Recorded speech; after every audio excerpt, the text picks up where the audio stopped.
Hello and welcome to the Lichess Lonewolf Season 38 Round 2 highlight video.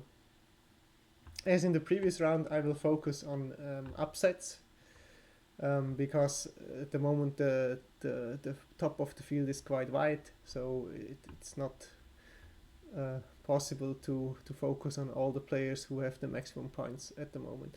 So we just go to the upsets. On board one there was an upset, but there was not really a highlight in the game, so I will not show this. It was just a draw, where the draw zone was never left. So the first game I want to show is the position we see right now here. This is board number 4. Lintai Pickle against Taxi Way. And this was an Alpine Sicilian with quite unusual moves in the beginning with Queen A4 and then Queen B3 after Bishop D7. Very interesting. And there was this queenless middle game here. White just played D3. And what's interesting is after D3, this bishop here feels kind of lacking space. And what black should have done here is the move E6, just with the idea B5, and this bishop is trapped. But actually white can just develop further with bishop E3 and then just sacrifice the piece and has enough compensation. Actually a little bit more. The engine gives a small advantage for white. What black did instead was playing F6, and now white just played bishop E3, and this pawn on C5 was suddenly not defendable anymore, because if B6, the pawn on A6 is hanging, and there is no piece which can protect C5. So white just won the pawn, and some moves later, black already resigned. Black is a pawn down, white has a wonderful bishop pair. Black has passive pieces and did not see any sensible plan and decided to not continue this game anymore. So a nice win for Linty Pickle, beating his 200 elo stronger opponent. The next game I want to show was on board 7, where Happy Mode played against Switch Off Engine. And this had two interesting moments. The first one was here in this middle game. Black just played rook g6 and white took on c6, and this was a blunder which was not used by black, because black actually threatened something but they didn't execute it here. Black could have played rook takes g3 check, with the idea that after f takes g3 there is knight e3 check with a fork, and black is just winning on the spot. Instead, black just took back, and the position was equal again, and there was this rook endgame here, where white was a pawn up finally. And in this position here, black should have played g4, and the white king cannot approach the g4 pawn without losing the f2 pawn, and there is no way white can make progress here. Instead, king d6 was played and would have allowed white to execute the maneuver king f3 followed by king g4, and the pawn on g5 will fall.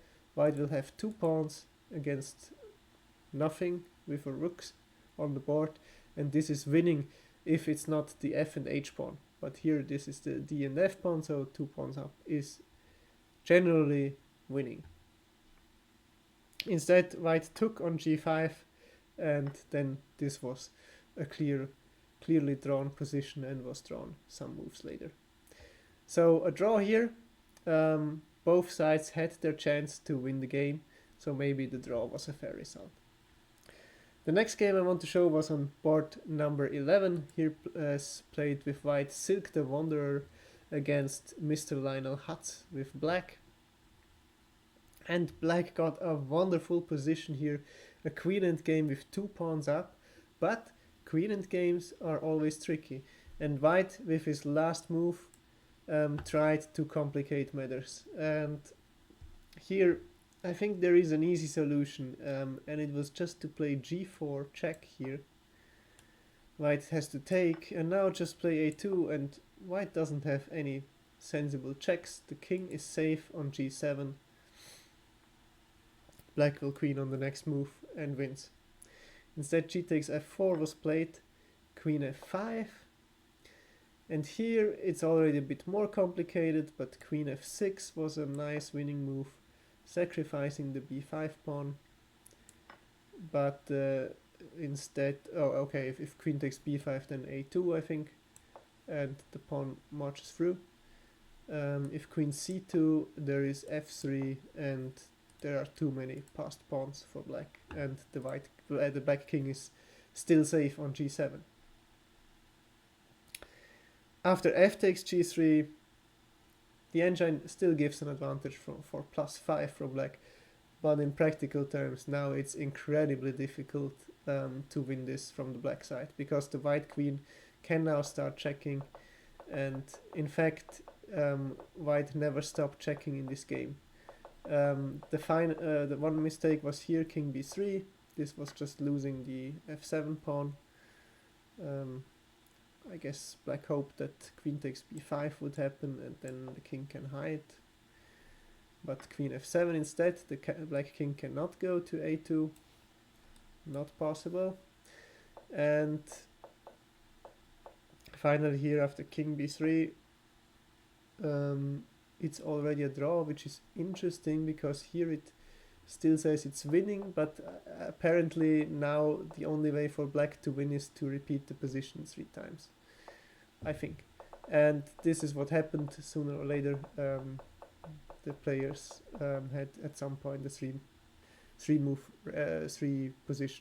repetition. So a save for Silk the Wanderer, the stronger player. He managed to complicate this queen endgame and save the draw from a bad position. Next game I want to show was on board number 15. Larry West played with white against the anti-prep account. And also here we had a difficult endgame with queens on. And I just show the final moment where white could have won this game. The weaker player, notably. Here there was a nice win with queen a6 check. The main idea is just to get a3 without losing f2. So for example, if black plays rook b7, white can just take on a3. A bit more complicated is something when black tries to run, but at some point black must be aware that they do not lose the a3 pawn with check, and if the king goes to d8 then some knight c6 check happens, and yeah, I will show a variation soon, just right now, where knight c6 plays a crucial role, which is usually then winning.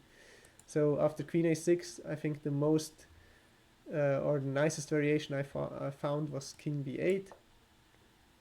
Now knight c6 check happens, and after king c7, queen a7 check. Now rook b7 can be played without dropping the a3 pawn because the knight would be hanging, but white has queen takes b7 check, king takes b7, knight e8 check with a fork, and white wins the game. Sorry. Instead, in the game, white played queen c6 check, and now it was not possible to win anymore. Queen d6 check, king b7, and now there is no way for white to win a3 without losing f2. So white was well advised to take the draw and let the stronger player escape with a draw. The final game I'm going to show for this round happened on board number, board number 16. Mennonite played against Checkmate Insurance, and this was a very interesting position. So here in this position the black played g5, and white could have won here already with king g2, essentially trapping this knight, or the knight is trapped and white will win. Instead, knight f4, a very interesting move, was played. Of course, it unleashes a discovered attack against the knight. e4, takes, and here in this position it was really difficult for black to hold this, but they had to find knight e2 check, king e1, queen castle, and now after rook h2 this there is a g takes f4, queen takes d2, queen c7, and black will win one pawn back.